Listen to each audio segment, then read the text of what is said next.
ito ay rated SPG. Striktong patnubay at gabay ng magulang ang kailangan. Maaaring may masiselang tema, lengguwahe, karahasan, sexual, horror o droga na hindi angkop sa mga... Nadamay nga ang pamilya nito ni Edward na si Thea at ang kanyang anak dahil nga pumalpak na naman nga siya sa trabaho. Dahil sa galit nga nito ni Greg ay napagdesisyonan na nga niya na palayasin na nga itong si Edward kasama ng kanyang anak at si Thea at manirahan na nga sa isang kondo. Ikinagalit nga ito ni Thea dahil hindi niya na nga makikita sa mansyon nitong si Paulo at hindi na nga makikita ni Paulo muli itong ang anak nga niya kay Thea.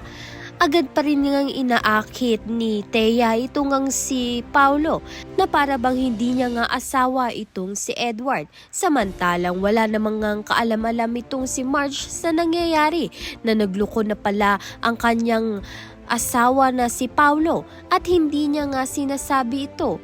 Alam nga ito ni Greg at ni Marge at hindi naman nga raw nag-iisa itong si Marge dahil ayon nga dito kay Regina, nagloko nga rin noon ito ngang si Greg. Kaya naman nga tunay na nagmana nga itong si Paulo kay Greg sa kanyang ama. Kaya naman nga tiyan at iba pa ang dapat natin pakaabangan. Maraming salamat sa iyong panunood.